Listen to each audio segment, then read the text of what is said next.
आज के इस एक्सप्लेनर में हम डिकोड करने वाले हैं श्रीराम फाइनेंस के बिजनेस मॉडल को। हम समझेंगे कि इसके रेवेन्यू जनरेट करने वाले मेन इंजन्स क्या हैं। अगर हम इसे रिटेल इन्वेस्टर्स के नजरिए से देखें तो यह समझना बहुत जरूरी हो जाता है कि एक कंपनी असल में काम कैसे करती है और रोजमर्रा की इकोनॉमी के अलग अलग सेक्टर्स में लोन देकर मुनाफा कैसे कमाती है। तो चलिए सीधे इस बिजनेस के स्ट्रक्चर में डाइव इन करते हैं। हमारा फोकस आज इन 5 मेन एरियाज पर रहेगा: core business model, mobility lending, enterprise और इंफ्रास्ट्रक्चर, रूरल ग्रोथ के साथ लिक्विडिटी और आखिर में अनसिक्योर्ड रिटेल लेंडिंग। आइए शुरू करते हैं।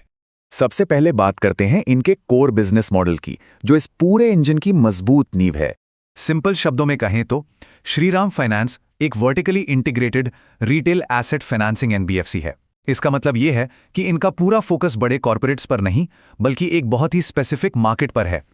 ये मेनली छोटे सड़क परिवहन ऑपरेटरों, जिन्हें हम एसआरटीओज कहते हैं, और छोटे बिजनेस मालिकों को टारगेट करते हैं, जिन्हें अपने काम को आगे बढ़ाने के लिए एसेट बेस्ड फाइनेंसिंग की सबसे ज्यादा जरूरत होती है।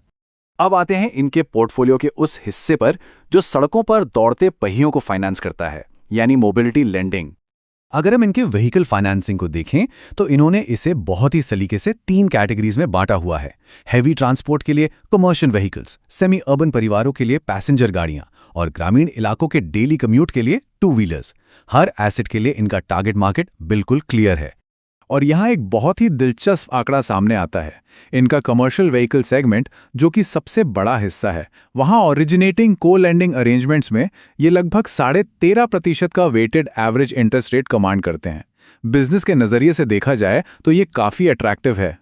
इसे एक रियल लाइफ सिचुएशन से समझते हैं। मान लीजिए एक ड्राइवर को अपना काम शुरू करने के लिए एक पुराना 10 पहिया ट्रक चाहिए। श्रीराम फाइनेंस पहले उसकी मार्केट वैल्यू का सही इवैल्यूएशन करेगा। रिस्क और रिवॉर्ड को बैलेंस करने के लिए यूज ट्रकों पर काफ़ी सोच समझकर फंडिंग करते हैं।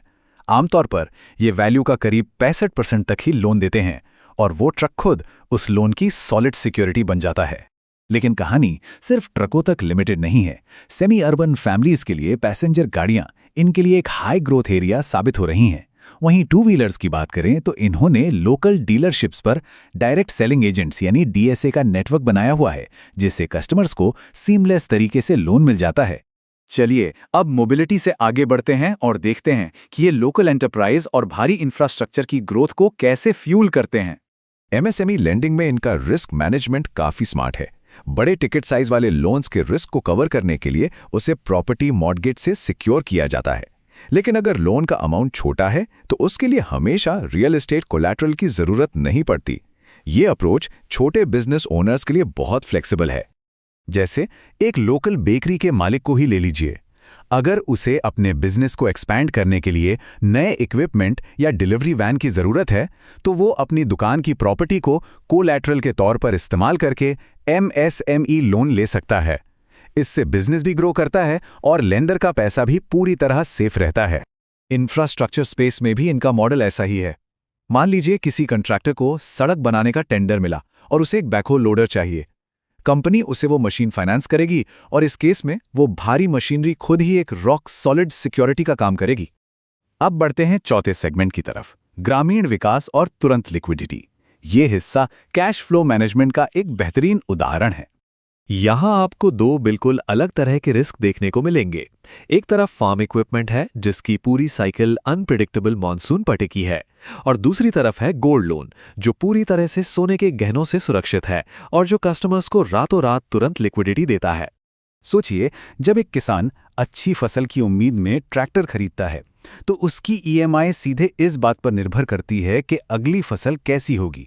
इसलिए कंपनी को यहाँ अपनी ग्रोथ को बहुत ही संभलकर कैलिब्रेट करना पड़ता है, क्योंकि मौसम का रिस्क हमेशा बना रहता है। इसके बिल्कुल उलट गोल्ड लोन की कहानी है। अगर एक दुकानदार को अपने सप्लायर को तुरंत पेमेंट करनी है तो वो बस अपने परिवार का सोना गिरवी रखकर फास्ट प्रोसेसिंग के साथ इंस्टेंट लोन ले सकता है। इन्वेस्टर्स के नजरिए से देखा जाए तो ये बहुत ही हाई सिक्योरिटी वाला एसेट है। फाइनली बात करते हैं हमारे 5वें सेगमेंट की, जहां हम पूरी तरह से सिक्योर्ड एसेट से निकलकर अनसिक्योर्ड रिटेल लेंडिंग यानी पर्सनल लोन की तरफ जाते हैं। जब आप रिस्क कर्व में थोड़ा ऊपर की तरफ जाते हैं तो आता है अनसिक्योर्ड लोन। रिस्क ज्यादा है तो जाहिर है रिटर्न भी ज्यादा होगा। इसलिए यहां को लेंडिंग इंटरेस्ट रेट काफी हायर साइड पर है, यानी लगभग 14.52% के आसपास। देखिए, सिक्योर्ड लोन्स में तो सिंपल सी बात है। अगर पैसा वापस नहीं आता तो रिकवर करने के लिए गाड़ी, प्रॉपर्टी या सोना मौजूद है। लेकिन पर्सनल लोन्स में ऐसा कोई फिजिकल बैकअप नहीं होता। यहाँ सारा दारोमदार कस्टमर की नीयत और उसकी पास क्रेडिट हिस्ट्री पर होता है। ये लोन्स अक्सर मेडिकल इमरजेंसी जैसी अचानक आई ज़रूरतों के लिए दिए जाते हैं, और चूंकि पीछे कोई कोलैटरल नहीं है, इसलिए ये लोन पूरी तरह से उधार लेने वाले की पुरानी क्रेडिट हिस्ट्री और मंथली इनकम को बहुत बारीकी से एनालाइज करके ही अप्रूव किए जाते हैं। तो सुरक्षित गोल्ड लोन से लेकर कमर्शियल ट्रकों और अनसिक्योर्ड पर्सनल लोन तक की पूरी पिक्चर देखने के बाद एक बड़ा सवाल हमारे सामने आता है। इतने डाइवर्सिफाइड पोर्टफोलियो के साथ भविष्य में ये बिजनेस मॉडल मॉनसून की विफलता या रूरल कैश फ्लो में तनाव जैसे अनप्रिडिक्टेबल मैक्रो इकोनॉमिक झटकों का सामना कैसे करेगा? ये एक ऐसा सवाल है जिस पर इस इंजन की ग्रोथ को ट्रैक करने वाले हर व्यक्ति को नजर रखनी चाहिए। एक्सप्लेनेर से जुड़ने के लिए आपका धन्यवाद।